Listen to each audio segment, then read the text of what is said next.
So anyway, um, picking up from yesterday, it's 2001. I can't get that fucking guy to leave me alone. I still am working at my job. This is before the place closed, so I'm still working, and I was that day. I was with that girl that wouldn't get her ass up and fucking work, and just fucking sit there and cried all day, and that was her second day of work. And then on her third day of work, she wasn't with me. She was with someone else at another location. And the location she was at was at the main location. And she'd pestered the fucking life out of the woman that worked up there, and she had no fucking patience for anyone. She's like older lady with just like zero fucking patience. And she's like, I'm here to make fucking money. You can get the fuck out of the way. And right, that was her whole attitude at work. And that's a lot of their attitudes at work when you're in a commission job. But anyway, she pestered the shit out of that old lady, and finally, she snapped at her, and the girl went in like to the other side of the room where there was like a living room set up, and just sat over there and fucking pouted, laid up under a blanket and pouted all fucking day. And finally, the owner worked out of that location. That's where his main office was. So he comes in, and you hear about all this later. And as soon as he comes in, she like runs up to him. She says, "I'm so glad to meet you, and I have so many things to say about." And she's just like going on and on how she's been victimized at work and all kinds of fucking crazy ass shit. And the owner was not, because there's like two kinds of like rich guys, like for serious. There's like rich guys who like were born into it and they're total fucking douchebags. And there's rich guys like him who he's not that wealthy. They worked his way into it because he started out at the job that I was doing there, and then um, built a business out of it. And right, um, right. Anyway, so yeah, the people who actually work for money have very little patience for bitches laying up on the couch not working. Especially if they're your boss. And this is how the fuck it is, honey bun. And right, and he just fucking laid into her, and then she's just fucking ran out screaming, or crying, not screaming, but he was like screaming at her because she caused so much trouble that I didn't fucking call him, but everybody else fucking called him about her. Hey, are you gonna put that girl with me? Because me. Like, yeah, it's a needy group. Yeah, that job attracts like the craziest fucking people you'll ever meet. And and they are all super demanding. So they're all like calling him like, "Hey, dude, what the fuck? What's up with this fucking girl coming in here and wanting to take half my fucking money? I ain't doing that. I ain't fucking work like that, and they're all fucking calling. Right. Because I was not even the only person who dealt with her. Right, because there was another person that came in mid shift during our shift together.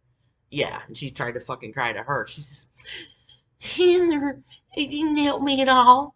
Are you gonna help me? And that fucking girl looked and said, "Help you what? Right? Are you gonna take your fucking turns or what? If you don't take your fucking turns, I ain't doing it for you. I ain't doing this for you. I ain't here to make money for you. Ain't nobody here, you know, here. There's no one here that's our job to support your ass. You'll have to get up and work." Right. Is that what the fuck? The midshift girl like yelled at her, and I yelled at her, and then that old lady the next day yelled at her. So a lot of people had yelled at her, and everybody had already complained about her because it's also a real gossipy bunch. And so when she ran up to him, like with her big ass crocodile tears, "Everybody here's so mean to me." He's just like, "You need to get the fuck up out of here. I ain't got no fucking use for you." And and she just ran out crying and never came back. And then later I heard, right, from like Too Young Guy, yeah, his roommate got her a job at his job. And he was a server, so he got her a job as a hostess at his job. Yeah. And on her very first shift, She went back to the bartender and said, "Can you get me some lunch?" And while he was going to get her, the bartender left the bar, went to the kitchen to get her food. She stole the goddamn tip jar, right? And then the bartender comes back and she eats her fucking food. And he looks around and says, "Where the fuck did tip jar go? Where the fuck did tip jar go?" And so he went and got the manager and they watched it on the fucking security tape, right? And fired her ass. Fired her ass. Like 3 hours into the fucking next job. Yeah. Yeah, that's who the fuck she is. And now the story doesn't really go fit into place, but in fact it really does because that little bitch and her mother are Skanka's boss in the conservatorship. Mhm. That's who Skanka takes her orders from. Mhm. Little Miss I'd rather cry than work. That bitch. And that's all I know of her. Um, right. That's the only times I've ever met her. Mhm. Yeah, when she got a job at my job, um, spent the whole day fucking crying, and then got fired the next day for crying. Because she wouldn't work. She wouldn't get up. She wouldn't get up off her ass and work. Just flat would not. And yeah, that's the entirety of that story, and I don't care. But it is important because she is like when they have their little collective group meeting about how to torture Heather. That bitch there. hmm Yeah, her and her mother, her sisters, Skanka's mom, Skanka's dad, Huser, hmm my own cousin, one of my cousins, a cousin, a blood relative, one blood relative. Um, hmm So that's who they are, the people that are on the conservatorship. So that's who she is. And, right. And that's why that story gets stuffed, pigeonholed in here because that's the only time I ever met that fucking bitch. And couldn't fucking stand her. Mm-mm. Could not stand her. And anyway, moving on. So, and they're the ones that put that guy on me. They're the ones that I don't know exactly how it happened. I know exactly how it happened on my side. I don't know how they found that fucking guy. Um, hmm, I do know that the person who brought him to my work and introduced him to me, got shot later. Yeah, crazy. And yeah, at some point later, the guy who brought him to my work and said, "Hey, you're right. Hey, Heather's single. You could probably hook up with her." Because they absolutely put that guy on me, and I wasn't single, not really. But yeah, because it comes up later. Because we're still in 2001, but in 2004, I ran into um, that guy from the sex tape. Not Mark, the other one that's in the sex tape. Right. Yeah, we'd been like longtime childhood friends, and I ran into him somewhere, and he's like, "What the fuck are you doing here? Did you follow me here?" And I was like, "No, dude. What the fuck? What the fuck are you doing here?" You know? And right, the people that were also there were like, "Oh no, she's just married to that guy," and he fucking looked at that fucking guy, and he said, "That's the man they put on you." And it fucking just finally clicked in my head. Holy fucking shit! Someone did put that man on me. Um, right. It absolutely. Because when he first like introduced himself to me, it was so I was so heavily manipulated because he had like all the same interests and all the same taste in music and um, everything about me. We had so much in common, right? So much in common. And then as it turned out, like this motherfucker got the worst goddamn taste of music you've ever fucking. I mean, it was just fucking god awful.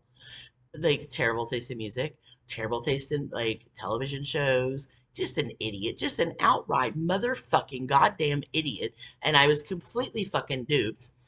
And by the time I realized it, it was already so far gone I couldn't get him out of my fucking house. So they spent, weeks tricking me into a relationship with this man. And motherfucker, first of all, he's ugly. Um, right? I mean, flat out. First of all, he's not very attractive. He's fucking stupid. Gets on my goddamn fucking nerves. There's like zero redeeming fucking qualities. And then when that guy said to me, "That's the man they put on you," it's like, oh, now I fucking get it. Now I fucking get it. Now I know. Now I know how I ended up with this fucking bastard. And half the time, I'm like, I don't know. Are you just trying to set me up for murder? Because it's about what's gonna happen. I mean, it was so bad. I ain't even talking about that marriage yet. But it was so bad.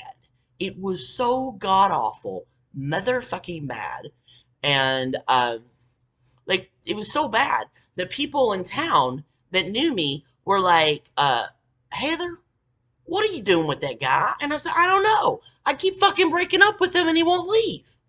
Oh, you're so funny. It's like, no, I'm being serious. I'm being serious. I'll pay you to get him out of my fucking house. Please. You know? No, he's a lot bigger than me. Right. He's significantly bigger than me. And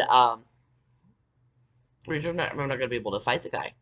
And, right? And he's got this fucking, crazy, like, hairpin trigger, so you gotta fucking walk on eggshells all the time so he just fucking lose his mind. I mean, he's a fucking piece of shit. This motherfucker is a goddamn piece of shit, and we're about to get all into that shit because I was with him, so beginning 2001, 2002, 2003, 2004 was a miserable goddamn motherfucking year, 2005, 2006, 2007 when I finally got the motherfucker rid of him. And it's 7 years. 7 years with this motherfucker I did not even want to fucking be with. So some bitch who didn't want to work can get my money. And that's why. And I'm mad. I'm very angry about it. I am quite angry about it.